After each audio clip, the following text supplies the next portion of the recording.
一朝早7點鐘，我哋就到目的地。briefing 完7點半，我哋就準時出發。出發前梗係要 warm up 一下啦。如果唔係，好撚容易偷緊噶嘛。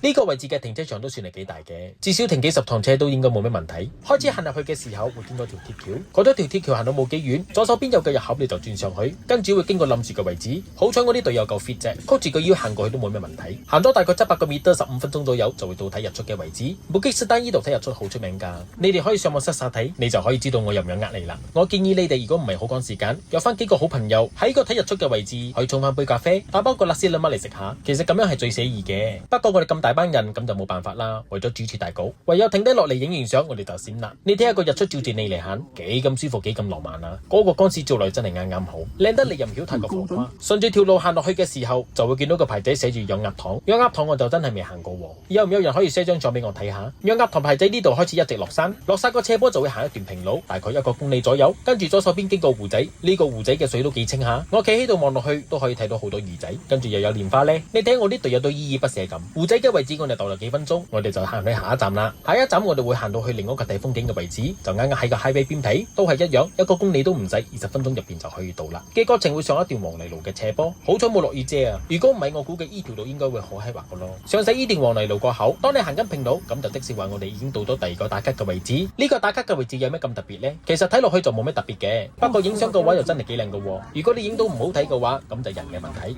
絕對唔係相機嘅問題啊！我哋喺個位置影完大合照，跟住我哋就翻出去啦。其實布基斯丹有好幾個唔同嘅上山入口，但係我哋個幾輪都係同一個上山入口。等我下一次 explore 咗唔同嘅上山入口嘅話，咁就係我最開布基斯丹嘅時候啦。視頻睇到呢度都已經接近視頻嘅尾聲。其實行翻出去嘅時候，因為今次嘅路線比較亂啲，有一段路大家就 miss 咗。不過我有特登下一次睇下。其實行翻出去嘅時候，仲需要谷一段斜坡。呢個斜坡如果你可以一口氣唔停咁谷晒上去，分分鐘前日嘅隔夜飯都嘔晒出嚟。如果你唔信嘅話，你可以試下嘅，話唔定可能係我差嘅啫。咁又冇理由攞佢嘅標準嚟同大家對比噶嘛。上到頂呢度就係一朝早我哋睇日出嘅位置。眨下眼嘅時間，我哋又話行翻出嚟啦。認唔認得出呢條鐵橋啊？過咗鐵橋右手邊有個檔口賣有機水果。講到呢度我都餓啦，又係時候帶大家去搵靚嘅食。今次我哋去到撈麵之家，聽粉絲講依間撈麵好值得過嚟呢度試下。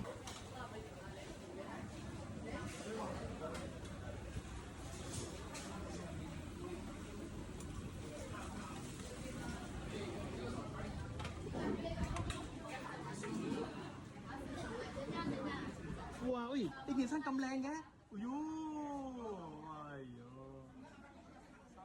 爽！咦，唔是點嘅？誒，點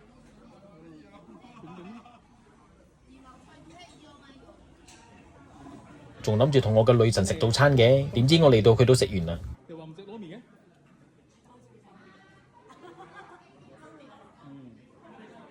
？Hello。哇！誒，好嘢喎，好嘢喎，跟住食咖喱麵喎，同埋我而家揾緊嚟食咖喱麵。OK 冇？靚啊？係咪㗎？我啲隊友都話食物掂喎，咁我就嗌碗攞炸麵線嚟試下啦。攞炸麵線，齊佢，等我試下佢嘅芡先。我自己個人口味10分就俾8分，係我自己個人口味啊。參冰。